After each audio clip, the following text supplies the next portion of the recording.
Assalamualaikum warahmatullahi wabarakatuh. Gimana kabarnya kalian semua? Semoga sudah terlatih dari keadaan tertatih.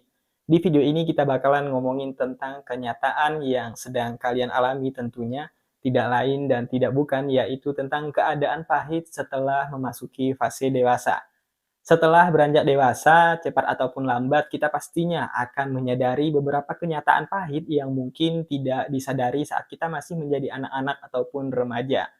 Namun semoga kalian yang sekarang adalah sosok dewasa yang telah melewati beberapa fase hingga bisa setegak ini menghadapi hari-hari kalian yang sangat melelahkan.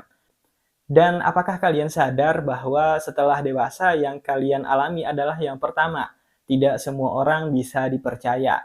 Pada kenyataannya tidak semua orang dapat dipercaya. Kalian pasti setuju bukan, banyak dari kita yang merasakan pengalaman yang tidak menyenangkan karena telah mempercayai orang yang ternyata tidak dapat diandalkan. Ada beberapa alasan kenapa seseorang mungkin tidak dapat dipercaya, seperti kebiasaan berbohong, manipulatif, atau tidak dapat memenuhi janjinya. Maka dari itu kita harus berhati-hati dan memilih dengan bijak ketika menentukan siapa aja yang dapat dipercaya dan siapa yang tidak. Tidak dapat dipercaya memang menjadi masalah yang sering terjadi di lingkungan sehari-hari, seperti lingkungan kerja. Bayangin aja kalau kalian bekerja di sebuah perusahaan dan harus bergantung pada seorang yang tidak dapat dipercaya untuk menyelesaikan pekerjaan yang sangat penting. Hal ini pasti akan sangat menyulitkan dan mengganggu hidup kalian. Namun tidak mudah untuk mengetahui apakah seseorang dapat dipercaya ataupun tidak. Ada orang yang sangat ahli dalam menutupi kebohongan mereka sehingga sulit untuk mendeteksi apakah mereka benar jujur atau tidak. Oleh karena itu, kita harus berhati-hati ketika mengambil keputusan untuk mempercayai seseorang. Dan juga penting bagi kita untuk selalu berhati-hati dan bijaksana dalam menentukan siapa aja yang dapat dipercaya dan siapa yang tidak. Jangan terburu-buru dalam mengambil keputusan dan selalu berpikir dua kali sebelum mempercayai seseorang. Yang kedua adalah hidup tidak selalu adil. Dan kalian pasti menyadarinya kan bahwa hidup itu memang tidak adil.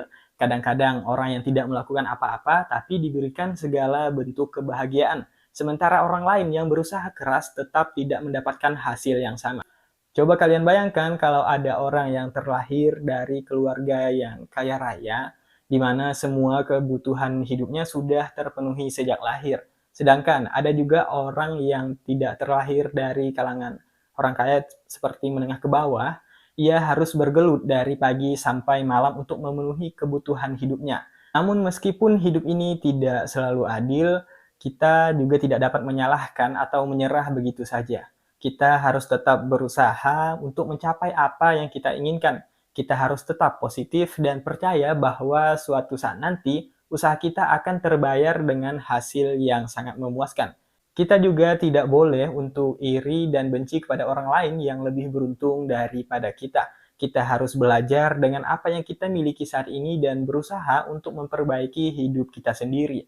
Intinya hidup memang tidak selalu adil, tapi kita bisa melakukan banyak hal ya untuk memperbaiki hidup kita sendiri. Kita harus tetap semangat dan percaya diri bahwa sukses ada di depan mata kita. Yang ketiga adalah harapan dan realitas yang seringkali berbeda. Ada satu hal yang sering terjadi dalam hidup kita, yaitu harapan dan realitas yang sering berbeda jauh. Misal kita udah bikin hal yang matang-matang, tapi kenyataannya jauh dari yang kita harapkan. Contohnya, kita pengen lulus kuliah dengan IPK tinggi dan dapat kerjaan yang ya bisa dibilang keren, namun ternyata IPK kita jauh dari standar, di bawah standar, dan ketika kita udah selesai kuliah, hal pekerjaan yang kita dapatkan juga berbeda jauh dari yang kita impikan. Atau mungkin kita pengen dapat pacar yang romantis, setia, dan sayang dengan kita, tapi kenyataannya kita dapat pacar yang cuek, gampang selingkuh, atau bahkan nggak ada hubungan yang serius. Nah, kejadian yang kayak gini tuh emang sering banget terjadi. Tapi hal yang penting yang harus kita ingat adalah jangan pernah menyerah untuk meraih impian kita. Kita harus terus berusaha dan percaya bahwa suatu saat kita bisa meraih apa yang kita harapkan. Kita juga harus belajar menerima kenyataan, beradaptasi dengan situasi yang ada, jangan terlalu banyak mengeluh dan nge-give up, tapi justru cari solusi dan belajar dari pengalaman. Jangan lupa juga untuk selalu bersyukur atas semua hal yang kita dapatkan meskipun ya yang kita dapatkan tidak sesuai ekspektasi. Siapa tahu ternyata kenyataan yang kita alami sekarang bisa membawa kita pada suatu hal yang lebih baik di masa depan. Yang keempat adalah kesulitan dalam menjalin hubungan. Gimana ya, kadang-kadang benar-benar susah untuk ngadepin masalah dalam hubungan. Apalagi kalau kalian dan pasangan itu beda sifat atau nggak nyambung. Bisa-bisa bakalan ya berantakan lah. Nah, salah satu kesulitan yang sering banget muncul dalam menjalin hubungan adalah soal komunikasi. Kalau komunikasi kalian dan pasangan kalian yang nggak lancar, bisa-bisa timbul salah paham atau sering terjadi perkelahian pemahaman. Selain itu ada juga masalah waktu dan jarak. Kalau kalian dan pasangan beda kota atau bahkan beda negara, pastinya bakalan susah untuk ketemu dan ngurusin hubungan kalian. Ditambah lagi kalau masing-masing punya kesibukan yang berbeda-beda, bisa-bisa nggak ketemu sama sekali. Masalah lain yang sering muncul dalam hubungan adalah soal trust atau kepercayaan. Kalau kalian dan pasangan yang tidak saling percaya, bisa-bisa jadi ngeluh dan curiga, apalagi kalau ada masalah yang bikin hubungan jadi rapuh, misalnya perselingkuhan atau kebohongan. Nah, untuk ngadepin semua masalah atau kesulitan ini, yang paling penting adalah kalian dan pasangan bisa saling ngomong dan dengerin satu sama lain. Kalau kalian dan pasangan bisa saling mengerti dan bisa menerima perbedaan satu sama lain, pastinya bisa langgeng dan bahagia selalu. Yang kelima adalah tanggung jawab yang besar.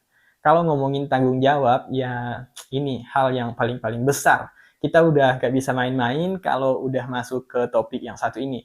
Jadi tanggung jawab itu kayak beban berat yang kita harus pikul sendiri. Kita harus tanggungin semua konsekuensi dari tindakan yang udah kita ambil. Gak bisa lagi buat senang-senang doang, tapi kalau ada masalah, ya mau gak mau harus tanggung jawab. Contohnya kalau kalian yang jadi pemimpin, kita harus tanggung jawab atas keputusan yang kalian ambil. Dan kalau kita jadi orang tua, kita harus tanggung jawab atas anak-anak, mulai dari makanannya sampai pendidikannya. Semuanya lah pokoknya. Kalau nggak bisa tanggung jawab atas tindakan kita sendiri, ya jangan salahkan orang lain kalau hasilnya jadi buruk. Ini udah hakikat kehidupan. Kalau kita menjadi dewasa, kita harus jadi orang yang dapat bertanggung jawab. Intinya adalah kita harus bisa menerima konsekuensi dari tindakan kita sendiri. Kalau hasilnya nggak sesuai harapan, tapi introspeksi dulu, cek kesalahan-kesalahan, dan tanggungin deh semua tanggung jawab dengan kepala tegak.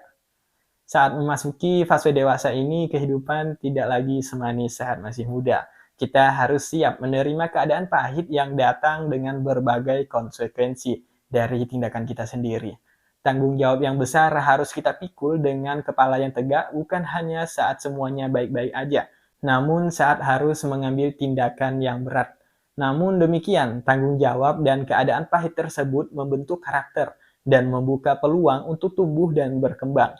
Saat kita mampu menghadapi keadaan pahit dengan bijaksana, kita dapat belajar dari kesalahan, menemukan solusi yang lebih baik, dan menjadi pribadi yang lebih kuat dan dewasa tentunya.